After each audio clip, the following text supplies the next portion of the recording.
अस्सलाम वालेकुम dear students. आज आप लोगों का जो टॉपिक है जो कि हमने लास्ट टाइम भी इसको देखा था, दैट इज जनरल। तो this is basically top lecture number 13 of your subject, and we are going to discuss general for manufacturing and trading concern businesses. तो फर्स्ट ऑफ ऑल हम देखते हैं कि जो अकाउंटिंग साइकिल है वो कहाँ से स्टार्ट होती है। Journal is the first step कि जिसमें आप जो बिजनेस ट्रांजैक्शंस हैं उसको रिकॉर्ड करते हैं। उसके बाद जो आपकी ट्रांजैक्शंस हैं वो चली जाती हैं लेजर में। लेजर के बाद ट्रायल बैलेंस बनता है। ट्रायल बैलेंस के बाद कुछ हमने एडजस्टिंग एंट्रीज करनी होती है, जिसके बाद एडजस्टेड ट्रायल बैलेंस होगा। And in the last we have financial statements. Financial statement 4 तरह की होती है, वो हम डिटेल में जाके डिस्कस करेंगे later on this in this subject. तो from for today, we are going to do the first step of accounting cycle, which is uh, preparing journal. Okay. तो first of all देखते हैं कि journal होता क्या है या journal क्या होता है। A journal is a chronological day by day record of the business transaction। जितनी भी business transactions हैं उसका जब आप day by day record maintain करना शुरू कर देते हैं, तरतीब से आप रिकॉर्ड मेंटेन करना शुरू कर देते हैं, और जिस बुक में आप इसको मेंटेन करते हैं उसको हम जर्नल कहते हैं। Please note that in order to record the business transaction in a journal, we must have to follow some rules of debit and credit। जब भी आप बिजनेस ट्रांजेक्शन्स को जर्नल में रिकॉर्ड कर रहे होते हैं तो हमने कुछ रूल्स को फॉलो करना होता है, and these are the rules of debit and credit. तो देखते हैं कि rules of debit and credit क्या होते हैं। Rules of debit and credit को याद रखने के लिए we must simply remember these magical words. These are debt click। okay, so this is very common word, debt click। तो यहाँ से आप इसको जो है वो याद कर लें। तो debt click, these are the abbreviations of some words। for example, D stands for debit and C stands for credit। अब हम डेबिट किन किन अकाउंट्स को हम करते हैं, तो हमने 5 चार्ट ऑफ अकाउंट्स पढ़े हैं। उन 5 चार्ट ऑफ अकाउंट्स में हम देखते हैं कि उसमें अगर चेंजिंग्स किस तरह से चेंजिंग्स आए तो हम उसको डेबिट कहेंगे, और क्रेडिट हम किसको कहेंगे। तो अगर for example E stand for expenses, A stand for assets and D stand for drawings. ठीक है, तो ये 3 अकाउंट्स हैं, ये 3 चार्ट अकाउंट्स हैं out of your chart of account कि अगर इनमें इंक्रीज आए, if they are going to increase by your business transactions, तो हम इसको कहेंगे कि that transaction due to this account is a debit transaction. ठीक है, उसको हम डेबिट कहेंगे। और अगर L stands for liabilities, I stands for income, this is also called revenue, and C stands for capital। तीनों ये अकाउंट्स अगर इंक्रीज करते हैं तो हम इनको कहते हैं क्रेडिट। ठीक है, तो अगर इनमें change expenses, assets and drawings में इस तरह से आ रहा हो कि ये इंक्रीज हो रहे हैं तो हम इसको डेबिट करेंगे, और अगर इनमें चेंज इस तरह से आ रहा हो कि बिजनेस ट्रांजैक्शन के नतीजे में आपकी liabilities, income and capital increase हो रही हो, तो हम इसको क्रेडिट करेंगे। इन आइदर केस, यानी इसके ऑपोजिट केस में, अगर एक्सपेंसेस डिक्रीज हो रहे हैं, एसेट्स डिक्रीज हो रहे हैं या ड्राइंग्स डिक्रीज हो रही हैं, तो हम इसको, इस रूल को यानी इसको हम रिवर्स कर देंगे, हम इसको क्रेडिट करेंगे। सिमिलरली ऑन दिस साइड कि जब लायबिलिटीज डिक्रीज हो रही हैं, इनकम डिक्रीज हो रही है और कैपिटल डिक्रीज हो रहा है, तो हम इसको क्या करते हैं कि हम इसको डेबिट कर देंगे। okay, so this is basically the simple method by which you can remember the rules of debit and credit। once you have remembered these rules, तो आपके लिए जनरल मेंटेन करना या बिजनेस ट्रांजैक्शन को जर्नल के अंदर रिकॉर्ड करना बहुत आसान हो जाएगा। So there are some points to remember regarding debits and credit, and these are, for every debit transaction there is an equal and opposite credit transaction। okay, तो हर transaction जब होती है तो उसके नतीजे में जब भी आप डेबिट करते हैं तो उसके ऑपोजिट क्रेडिट ट्रांजेक्शन जरूर होती है, which implies that total of debits and total of credits are always equal and must be equal in your journal। ठीक है, डेबिट्स एंड क्रेडिट्स का जो टोटल है वो इक्वल होना चाहिए, क्योंकि जब भी कोई डेबिट ट्रांजैक्शन, फॉर एग्जांपल अगर $100 की डेबिट ट्रांजैक्शन हुई तो $100 की ही क्रेडिट ट्रांजैक्शन होगी। ठीक है। तो ये दोनों ही जो ट्रांजेक्शन डेबिट एंड क्रेडिट है, ये दोनों कंपनसेट कर रहे होते हैं एक दूसरे को, यानी इक्वल अमाउंट से आप इसको रिकॉर्ड करते हैं। Now let's see the format of journal journal. Journal journal का जो फॉर्मेट है वो देखते हैं। जर्नल जर्नल के फॉर्मेट में सबसे पहले आप बिजनेस का नाम लिखते हैं। फॉर एग्जांपल बिजनेस का नाम है एबीसी कॉर्पोरेशन XYZ कंपनी, तो वो बिजनेस का नाम यहाँ पे आएगा। सेकंड, आप लिखते हैं, आप बताते हैं कि आप क्या फॉर्मेट बनाने जा रहे हैं। In this case we are going to prepare a journal journal. और थर्ड, हम लिखते हैं कि आप किस पीरियड के लिए इसको बनाने जा रहे हैं। ठीक है, तो हम फॉर द पीरियड एंडेड, अगर आप एक मंथ के लिए बना रहे हैं तो हम कहते हैं फॉर द मंथ एंडेड, और आगे जो उस मंथ एंड की जो डेट होती है वो हम लिख देते हैं। फॉर एग्जांपल अगर जनवरी के महीने की आप जर्नल जर्नल रिकॉर्ड कर रहे हैं तो हम लिखते हैं for the month ended January 31st 2000, जो भी ईयर चल रहा होगा। पूरा पूरे ईयर की कर रहे हैं तो उस ईयर को आपने जो है वो लिखना होता है कि आप किस, वो जो ईयर है आपका वो कहाँ पे एंड हो रहा है। फॉर एग्जांपल 2020 आपका एंड हो रहा है December 31st पे, तो हम लिखेंगे for the year ended December 31st 2020। It means that कि ये जो जनरल जनरल है ये पूरे एक साल का की जो ट्रांजेक्शन है वो आपको शो करेगा। नेक्स्ट इज के आप इसके बेसिकली तो 5 कॉलम्स होते हैं, तो यहाँ पे हम 4 कॉलम्स डिस्कस करेंगे। तो first column is of date, कि आपने डेट मेंशन करनी होती है यहाँ पे।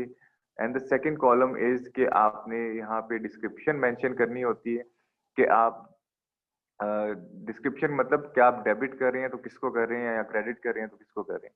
तो डेबिट जब आप कर रहे होते हैं सबसे पहले आप डेबिट ट्रांजेक्शन लिखते हैं, और फिर ये जो डेबिट कॉलम है ना फर्स्ट, उसकी अमाउंट यहाँ पे जो भी अमाउंट होगी डॉलर्स में या रुपीस में अगर आपको दी हुई है तो वो अमाउंट आप यहाँ पे लिख देते हैं। और सेकंड, थर्ड, फोर्थ कॉलम जो है वो है क्रेडिट ट्रांजैक्शन का, क्रेडिट कॉलम है। तो यहाँ पे हम उसकी डिटेल लिखेंगे और फिर यहाँ पे उसकी अमाउंट लिख देंगे। तो एक चीज नोट करें कि जो डेबिट की डिटेल है वो आप यहाँ पे लिखते हैं, और जो क्रेडिट की डिटेल है वो थोड़ा सा इससे यानी मिड ऑफ द कॉलम में आप लिखते हैं, और उसकी अमाउंट आप यहाँ पे, सो डैट कि आप इसको जो है वो कर सकें, सिग्निफाई डिफ्रेंशिएट कर सकें कि this is for the debit and this is for the credit.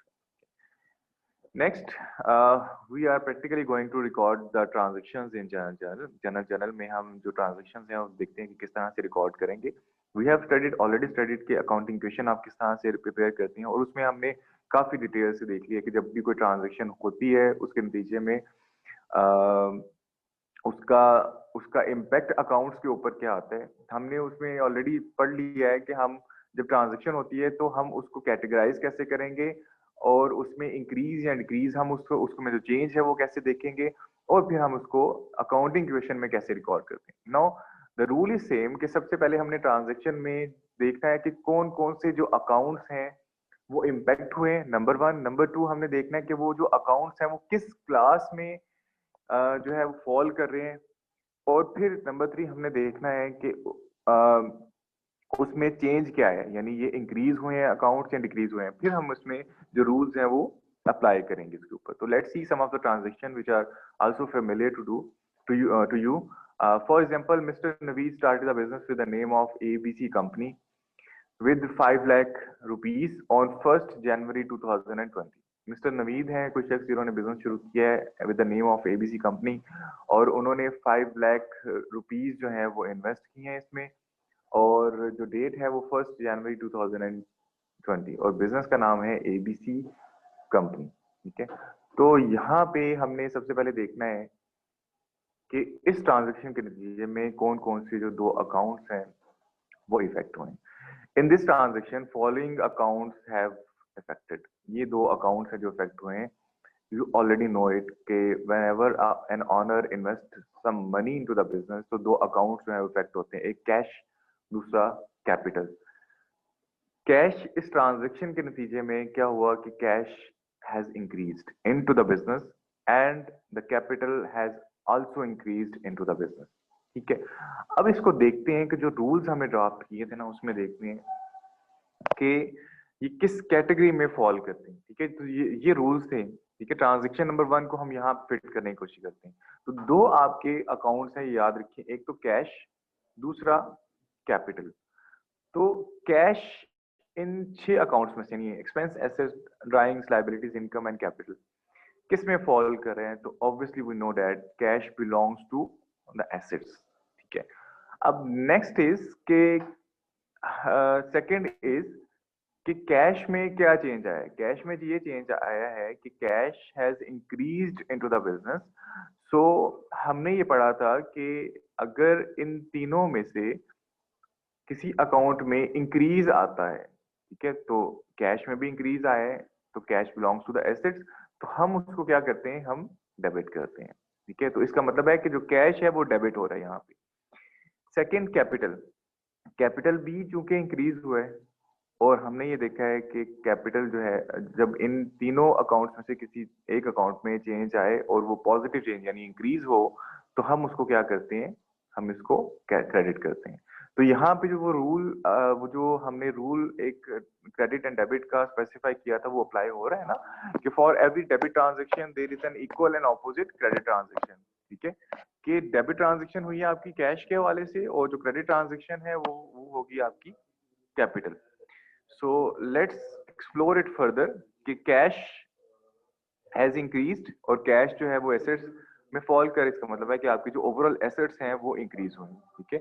तो हम इसको क्या करते हैं, हम इसको डेबिट करेंगे। कैपिटल इंक्रीज और कैपिटल जो है वो ऑनर्स इक्विटी या कैपिटल में ही कैटेगराइज करता है, तो हम इसको क्रेडिट करेंगे। तो there is a debit transaction, there is a credit transaction. अब हमने क्या करना है कि अब हमने इसको जो फॉर्मेट हमने बनाया है उसमें हमने इसको फिट करना है। तो फॉर्मेट क्या है जनरल जनरल का, कि पहले हम बिजनेस का नेम लिखेंगे, अब यहाँ पे लिखा है एबीसी कंपनी, ठीक है।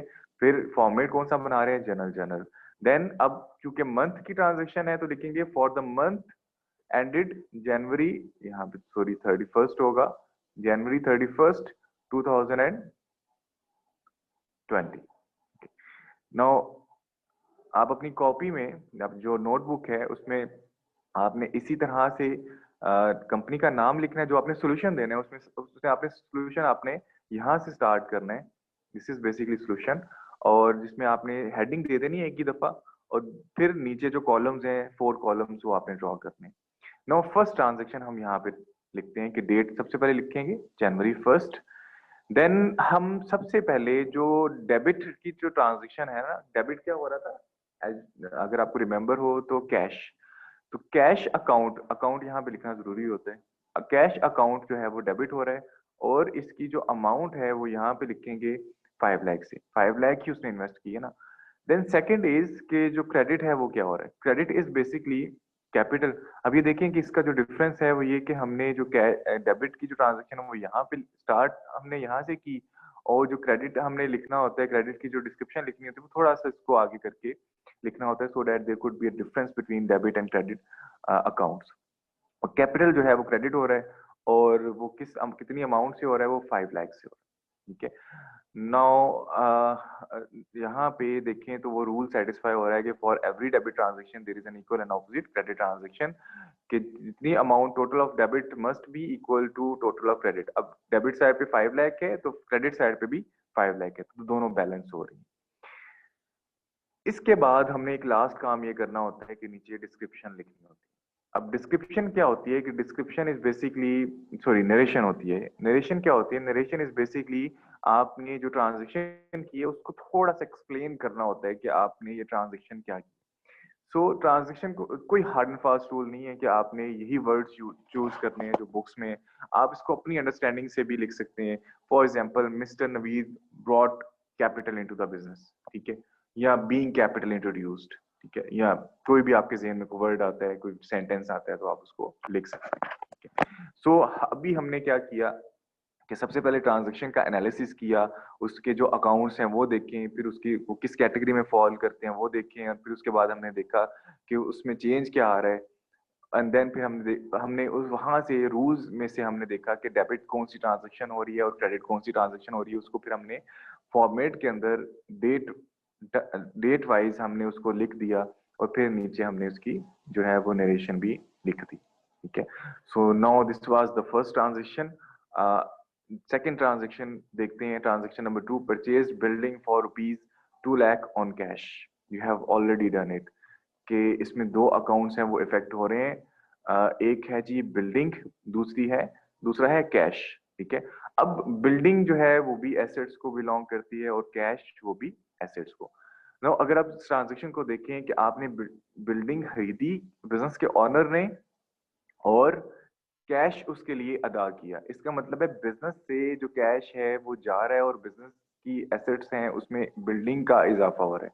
So building has increased and cash has decreased. तो green line, green arrow signifies कि this has increased and the red arrow signifies कि ये डिक्रीज हो गए। इसका मतलब है कि आपके जो ओवरऑल एसेट्स हैं वो इंक्रीज हुए हैं और जो एक ट्रांजेक्शन इसकी वजह से जो एसेट्स हैं वो इंक्रीज हुए हैं और इसकी वजह से जो एसेट्स हैं वो डिक्रीज हुए हैं। ठीक है, now building belongs to the assets and it has increased, whereas cash belongs to the assets and cash has decreased। तो दो ये जो ट्रांजेक्शन है इसका इम्पैक्ट, दोनों का इम्पैक्ट एसेट्स के ऊपर आ रहा है। ठीक है, बिल्डिंग की वजह से एसेट्स इंक्रीज हुए और कैश की वजह से जो एसेट्स है वो डिक्रीज हुए। तो इसका मतलब है कि बिल्डिंग जो है वो डेबिट करेंगे और चूंकि कैश ऑपोजिट प्रॉपर्टी शो कर रहा है ना, इससे बिल्कुल ऑपोजिट, तो कैश को हम क्या करेंगे, हम इसको क्रेडिट CR करेंगे हम इसको। Now now debit in the transaction debit building and credit cash with the amount क्या होगी 2 लाख। सो यहाँ पे फर्स्ट ट्रांजेक्शन ऑलरेडी लिखी हुई है, उसके नीचे ही आपने वर्किंग करनी है कि Jan 5th और बिल्डिंग अकाउंट को आप डेबिट करेंगे 2 लाख से और कैश अकाउंट को आप क्रेडिट करेंगे 2 लाख से, और जो यहाँ पे जो नरेशन है वो लिखेंगे building bought on cash and your transaction is closed. Next is transaction number 3. On January 6th, purchased furniture for 30,000। 30,000 का आपने फर्नीचर परचेज किया है एंड यू नो कि यहाँ पे जो दो अकाउंट्स है वो इफेक्ट हुए हैं। The first is furniture account and the second is cash account. पहला जो है वो फर्नीचर अकाउंट है, दूसरा कैश अकाउंट। फर्नीचर बिल्डिंग जो बिजनेस है उसमें इन हुआ है और उसके बदले में आपने कैश अदा किया, बिजनेस ने जो कैश है वो अदा किया। तो furniture account has increased and cash has decrease. Again furniture belongs to the assets, assets increase हुए, एसेट्स जब इंक्रीज होते हैं तो उसको डेबिट करते हैं। Cash belongs to the assets और इसकी वजह से जो एसेट्स हैं वो डिक्रीज हुए, एसेट्स जब डिक्रीज होते हैं तो उनको क्रेडिट करते हैं। ठीक है, नाउ इसके नीचे थर्ड ट्रांजेक्शन हम लिखेंगे Jan 6 की। फर्नीचर अकाउंट को आपने डेबिट किया और डेबिट की अमाउंट लिख दी 30,000 एंड कैश अकाउंट को आपने क्रेडिट किया और क्रेडिट की अमाउंट लिख दी 30,000। ठीक है, और नरेशन लिखेंगे हम furniture bought on cash. Now and so on. आप नोटबुक में इसी तरह से जो डेबिट एंड क्रेडिट ट्रांजैक्शंस हैं उसको नोट करते चले जाएंगे और जहां पे आपका क्वेश्चन एंड होगा वहां पे आप इसको एंड कर देंगे। अब फ्रॉम नाउ ऑनवर्ड मैं एक एक ट्रांजैक्शन को लिखूंगा, लेकिन आप जब नोटबुक में लिख रहे होंगे तो इसी के नीचे आपने इसको जो है वो लिखना है। Now transaction number 4। On January 8th, purchase goods for rupees 1,50,000 to stock up for the business। ठीक है, तो अब यहाँ पे बेसिकली जब आप अकाउंटिंग क्वेश्चन करते हैं तो उसमें आप एक एसेट्स के अंदर ना इन्वेंट्री का वर्ड यूज करते हैं। तो अब यहाँ पे हम क्या करेंगे, हम यहाँ पे इस ट्रांजेक्शन में जब परचेज्ड गुड्स का वर्ड यूज हुआ होगा, इसका मतलब है we are talking about a manufacturing और ट्रेडिंग कंसर्न बिजनेसेस। आप ट्रेडिंग कंसर्न बिजनेसेस की बात करें कि आपने इन्वेंट्री बिल्डअप किया, तो यहाँ पे हम एक खास किस्म का वर्ड यूज करते हैं। जब हम परचेज कर रहे होते हैं अपनी इन्वेंट्री तो उसमें हम परचेजेस का वर्ड यूज कर रहे होते हैं जनरल एंट्री के लिए। तो परचेजेस हैज इंक्रीज्ड और परचेजेस जो है वो एक्सपेंस को सिग्निफाई कर रहा होता है। ये बेसिकली डायरेक्ट एक्सपेंस होता है और हम लेटर ऑन देखते हैं कि डायरेक्ट इनडायरेक्ट एक्सपेंसेस क्या होते हैं। एंड जब एक्सपेंसेस इंक्रीज होते हैं तो उसको हम डेबिट करते हैं और कैश डिक्रीज हो रहा है, कैश एसेट्स को में फॉल कर रहा है, तो कैश एसेट्स जब डिक्रीज होते हैं तो उसको हम क्रेडिट करेंगे। नाउ Jan 8th को हम देखें purchases account debit bye 1,50,000 and cash account credit bye 1,50,000 और उसकी नरेशन लिखी हमने purchases goods on purchased goods on cash. Now next is on Jan 10th he sold goods for 80,000 cash। आपने जो goods हैं वो 80,000 कैश के सेल किए। तो इसमें दो अकाउंट्स आपके इफेक्ट होंगे कि आपने जब सेल्स किए तो ऑब्वियसली कैश आपके बिजनेस में इन हुआ है, तो cash account has increased and sales और एसेट्स इंक्रीज हुआ और इसको हम डेबिट करेंगे। सेकंड इज कि जब आप सेल्स कर रहे होते हैं तो ऑब्वियसली सेल्स अकाउंट आपका इम्पैक्ट होता है और ये फॉल करता है रेवेन्यू या इनकम में। तो रेवेन्यू जब इंक्रीज होता है तो इसको हम क्रेडिट करते हैं। Now next is Jan 10 cash account debit by 80,000 and sales account credit by 80,000। इसकी नरेशन लिखें, sold goods on cash. Now, transaction number 6 is on January 12, 2020. He purchased goods, again purchase कर रहा है for rupees 30,000 on credit basis. लेकिन अब ये credit basis पे कर रहा है। आप इसको नोट करें तो इसमें कौन कौन से दो अकाउंट्स हैं वो इफेक्ट होंगे। एक, उसने परचेज किया है लेकिन उधार किया उसने, इसका मतलब है कि उसके बिजनेस से जो कैश है वो डिक्रीज नहीं हुआ। परचेज तो उसने की है, एक तो परचेजेस अकाउंट उसका इफेक्ट होगा। सेकंड, क्योंकि उसने उधार किया है, उसने क्रेडिट किया है, उसको कैश नहीं दिया, तो इट मीन्स दैट कि उसने इतने पैसे अदा करने हैं to the supplier in the future, तो इट मीन्स के this is your accounts payable. तो purchases account has gone up and accounts payable has gone up, दोनों ही आपके इंक्रीज हुए हैं। परचेजेस एक्सपेंस को डिनोट करते हैं, एक्सपेंस इंक्रीज हो तो डेबिट करते हैं, रूल्स में आप देख लीजिएगा। अकाउंट्स पेबल फॉल करते हैं किसमें, लाइबिलिटीज में। तो लाइबिलिटीज जब इंक्रीज होती हैं तो हम इसको क्रेडिट करते हैं, ठीक है। So now we are going to record it January 10 purchases account debit 30,000, cash account credit 30,000। Narration इसकी लिखेंगे, purchase goods on credit.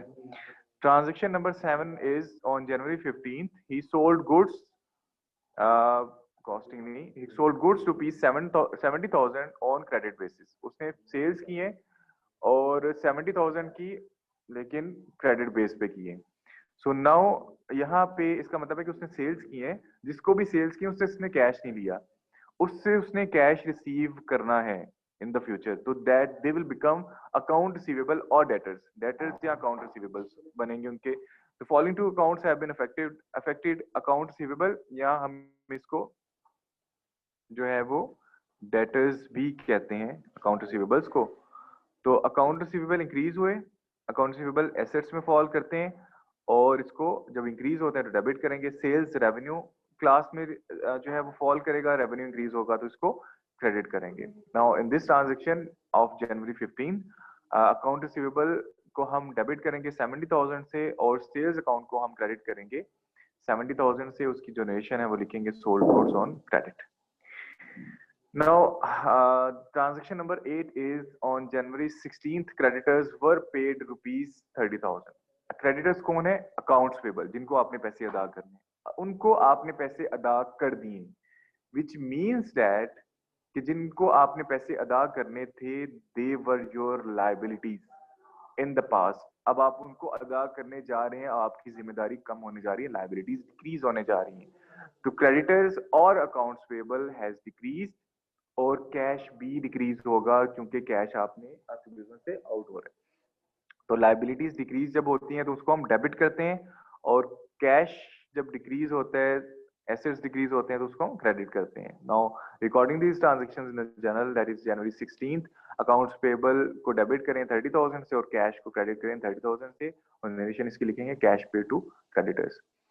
Transaction number 9 on January 18th, cash receive from debtors rupees 40,000। Account receivable याद है जिनको आपने पैसे, जिनको आपने sales की थी 70,000 की, और जिनको आपने कहा था कि इनसे पैसे भी रिसीव करने हैं, वो जो 70,000 आपने रिसीव करने थे ना, उसमें से 40,000 आपने रिसीव कर लिए हैं। इसका मतलब है जो आपके रिसीवेबल्स थे, पहले 70,000 थे, अब आपने रिसीव कर लिए 40,000, अब 30,000 रह गए हैं, यानी रिसीवेबल्स आपके पहले से कम हुए हैं, कम हो गए, अब आपके पैसे लेने वाले कम है। सो द कैश अकाउंट यहाँ पे आपने रिसीव किया तो cash account has increased. Cash account को एसेट्स में फॉल करते हैं, जब इंक्रीज होता है तो उसको डेबिट करते हैं। और अकाउंट रिसीवेबल्स डिक्रीज हुए और अकाउंट रिसीवेबल्स को हम एसेट्स में फॉल करते हैं, और अकाउंट रिसीवेबल को एसेट्स में रिकॉर्ड करते हैं, और एसेट्स जब डिक्रीज होते हैं तो उनको हम क्रेडिट करते हैं। Now January 18th, cash account debit and account receivable credit 40,000 and narration is that cash received from debtors. Very simple is that. Transaction number 10 is basically on the losses. On January 20th, goods costing rupees 25,000 were lost by fire. जो losses हैं capital को reduce करते हैं, ठीक है, capital को ये decrease करते हैं। लेकिन आप सिंप्लिसिटी के लिए आप ध्यान रखें कि जब भी कोई लॉस होता है it is consider as an expense for you, कि आपके लिए एक्सपेंस जो है वो कंसिडर किया जाता है। तो आपने जो गुड्स परचेज किए हुए थे ना, जिसको आपने परचेज एट फर्स्ट आपने परचेजेस से रिकॉर्ड किया था, ठीक है, परचेज करके आपने अपनी इन्वेंट्री में रखे थे, तो आपकी जो परचेजेस हैं वो डिक्रीज हुई क्योंकि आपने जो परचेज की हुई थी ना गुड्स, उसमें से आप वो उनको जो है वो फायर की वजह से वो लॉस हुए। तो दो अकाउंट्स इसमें आएंगे, लॉसेस बाय फायर, लॉसेस आपके इंक्रीज हुए, it means your expense has decreased और कैपिटल हैज डिक्रीज्ड। इसको हम डेबिट करेंगे, और परचेजेस जो कि एसेट्स में फॉल करते हैं, एक्सपेंस में फॉल करते हैं, उसको हम वो डिक्रीज हुई हैं तो इसको हम क्रेडिट करेंगे। So January 20 losses by fire debit 25,000 and purchases credit 25,000, goods lost by fire. Transaction number 11, on January 22nd he borrowed money from bank rupees 50,000 and signed a notes payable for this written promise. That is कि आपने कुछ पैसे उधार लिए हैं bank से, लेकिन आपने उसको रिटर्न प्रॉमिस दिया है। तो basically the two accounts have been affected. The first one is कि कैश इंक्रीज हुआ आपके बैंक में, आपने क्योंकि उधार लिया बैंक से तो कैश आपके बिजनेस में इन हुआ। सेकंड, बैंक लोन की फॉर्म में आपकी जो लाइबिलिटीज हैं वो इंक्रीज हो गई, लेकिन आपने चूंकि रिटर्न प्रॉमिस उसको दिए, नोट साइन किए, तो that becomes your notes payable. तो दो अकाउंट्स हैं, cash account and notes payable. Cash account has increased और एसेट्स में फॉल करेंगे, जिसको हम डेबिट करते हैं, और नोट्स पेबल भी इंक्रीज हुए हैं और लाइबिलिटीज में ये आते हैं। लाइबिलिटीज जब इंक्रीज होती है तो हम इसको क्रेडिट करते हैं। नाउ जनवरी 22 कैश अकाउंट डेबिट 50,000 से, नोट्स पेबल क्रेडिट 50,000 से, and narration is borrowed cash and issued note payable. Transaction number 12, on January 25th he withdrew cash 20,000 to pay for his child education fee. The hint is this is a personal expense for the owner. So whenever an owner withdraws some money from the business for his personal expenses, to meet his personal expenses, तो हम इसको किस में fall करते हैं, हम इसको drawings में लिखते हैं, ठीक है। तो ड्राइंग्स बेसिकली कैपिटल को रिड्यूस करती है। तो ड्राइंग्स हमने रूल्स में देखा है कि जब ड्राइंग्स इंक्रीज होती हैं तो हम उसको डेबिट करते हैं। और सेकंड, क्योंकि कैश बिजनेस से कम हुआ ना, तो कैश डिक्रीज हुआ, एसेट्स डिक्रीज हुए, तो हम इसको क्रेडिट करेंगे। तो दो अकाउंट जनवरी 25th पे, drawings account debit 20,000 and cash account credit 20,000। Withdrew cash for personal expenses. On January 31st, transaction number 13, paid salaries rupees 10,000, utilities rupees 5,000 by cash. इसमें this is basically an example of compound entry. कि compound entry कौन होती है, क्या होती है कि जिसमें दो से ज्यादा अकाउंट्स एक ट्रांजैक्शन के अंदर इफेक्ट हो रहे हो, तो उसको हम कंपाउंड एंट्री कहते हैं। एक तो उसने सैलरी पे की, दूसरे उसने जो यूटिलिटीज हैं वो पे की, और तीसरा उसने क्योंकि कैश की फॉर्म में किया, तो तीन अकाउंट्स आपके, एक तो सैलरीज, दूसरी यूटिलिटीज एंड तीसरी जो कैश है वो इफेक्ट हुए।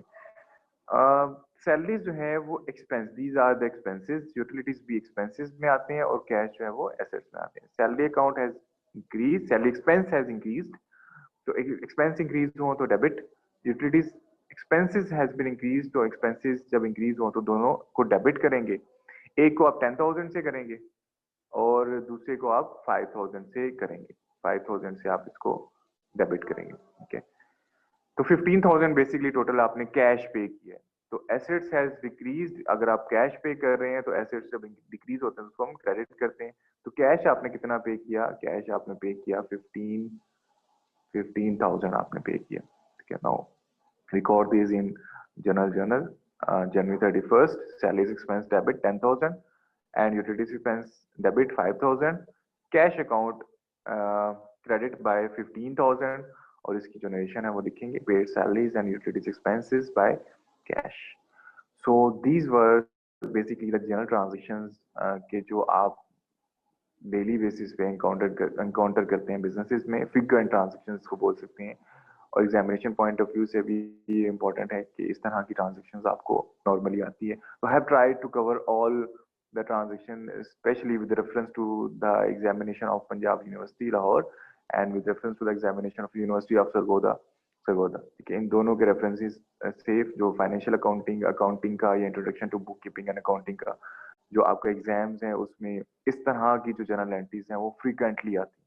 So if you have any question you can comment below.